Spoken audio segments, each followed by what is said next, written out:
Oke guys, balik lagi bareng saya Rangga Prasetyo di sini.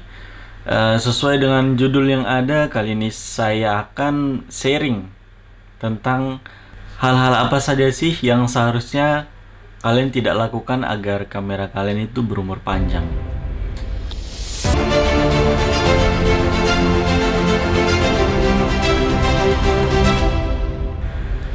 Oke, jadi mungkin ada beberapa dari kalian yang bertanya-tanya apa saja sih yang bisa merusak kamera dan bagaimana sih untuk meminimalisir hal itu. Jadi di sini ada beberapa poin yang baiknya kalian waspadai atau jangan sampai terjadi dan kalian lakukan kepada kamera kalian untuk menjaga agar kamera kalian itu tidak cepat rusak. Begitu ya kira-kira, kecuali ya kalau kalian itu sultan. Kalau sultan mah bebas ya kan. Oke, untuk poin yang pertama yaitu hindari kamera kalian dari air.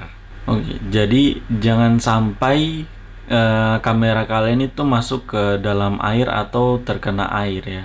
Itu jangan sampai, kecuali kalau memang kamera kalian itu waterproof atau anti air atau action cam yang memang sudah dirancang untuk mengambil gambar di dalam air ya. Jadi kalau kena air itu bisa berakibat fatal, karena air itu memang sebenarnya musuh dari semua alat elektronik ya kan. Bukan hanya kamera saja, HP juga bisa. Kalau terkena air bisa mati total. Kalaupun HP itu dia diklaim water resistant, tapi ya tetap ada batasannya ya kan. Tidak serta-merta yang sampai lama sekali itu. Terus kalau kamera kalian itu terkena air itu bisa berakibat mati total, dan juga dia lama kelamaan bisa bisa jamuran ya. Istilahnya malah di kalian yang rugi ya kan. Sudah lama-lama menabung, sudah mengimpi-impikan kamera yang kalian punya saat ini tiba-tiba rusak, itu kan kalian juga yang rugi ya kan. Jamuran juga itu sebenarnya disebabkan oleh kelembapan juga ya. Jadi baiknya itu kalau simpan kamera kalian atau peralatan kamera kalian yang menyangkut kamera, macam kamera, lensa, baterai, itu ya simpan jadi satu di dry box gitu kah, biar dia aman gitu, terbebas dari jamur. Kalian juga bisa tambahkan dengan apa namanya, di dalamnya itu anti jamur gitu ya. Tapi kalau memang posisinya kalian diharuskan mengambil foto di dekat air atau saat hujan atau di sebelah kolam, itu untuk menjaga saja ya, itu bisa gunakan raincoat, itu kayak mantelnya kamera begitu, biar lebih aman. Untuk poin yang kedua yaitu memotret di pantai, itu jangan sampai kalian terlalu sering memotret di pantai ya, karena di pantai itu memang menurut saya memang terlalu banyak godaan yang ada di pantai itu untuk kita mengambil gambar ya. Kayak misalnya sunset, atau mungkin ada objek-objek yang menarik, apalagi kalau memang pantai itu dia menarik begitu, banyak pengunjungnya, jadi pasti banyak objek-objek yang bisa kita ambil dari di pantai itu ya. Tapi di balik itu semua, di balik objek-objek itu banyak dampak yang bisa membuat kamera kalian itu jadi rusak. Memang dampaknya itu tidak langsung pas habis foto langsung kamera kalian itu rusak. Seperti yang kita tahu kan, kalau di pantai itu kan anginnya kencang ya kan.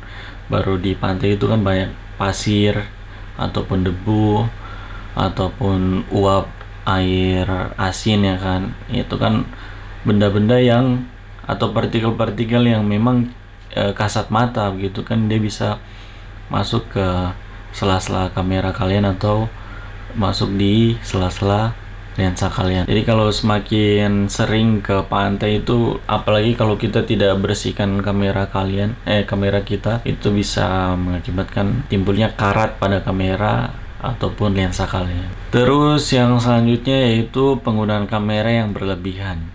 Contohnya biasanya di pengambilan video yang terlalu lama. Durasinya panjang sekali, 1 jam lebih itu nonstop, ataupun di luar ruangan yang dengan cuaca panas yang ekstrim, itu bisa mengakibatkan kamera kalian itu overheat, dan itu kenanya di mainboard. Kalau mainboard sudah kena, udah selesai kamera kalian itu mati total.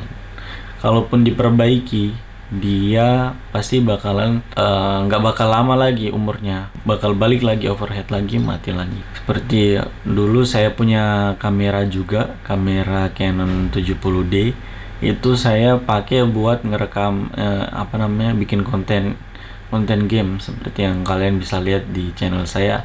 Sebelum ini juga banyak konten game itu saya rekam pakai kamera 70D.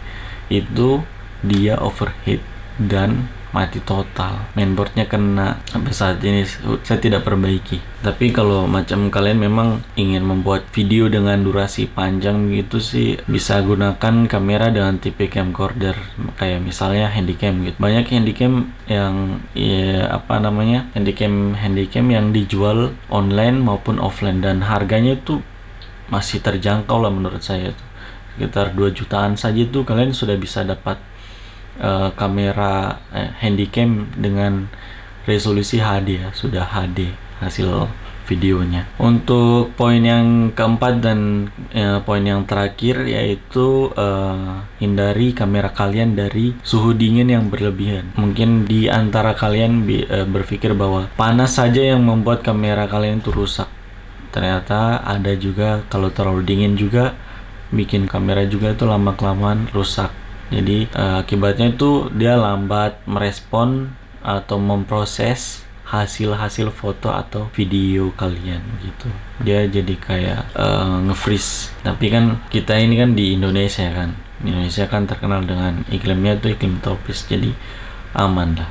Jangan sampai kita lengah dengan suhu yang terlalu dingin atau ekstrim gitu ya. Oke, jadi itu saja yang bisa saya sharing kepada kalian terkait hal-hal yang jangan sampai kalian lakukan pada kamera kalian atau jangan sampai terjadi pada kamera kalian. Semoga video ini bisa menambah pengetahuan kalian, menambah wawasan kalian untuk menjaga kamera kalian agar lebih panjang gitu umurnya. Terima kasih buat kalian yang sudah menonton video ini sampai di detik ini. Share kalau memang video ini bermanfaat buat kalian, like kalau suka, dislike kalau tidak suka, dan jangan lupa untuk komen dan subscribe agar kita sama-sama belajar tentang kamera maupun dunia fotografi atau dunia videografi. Begitu saja, sampai jumpa di video saya selanjutnya.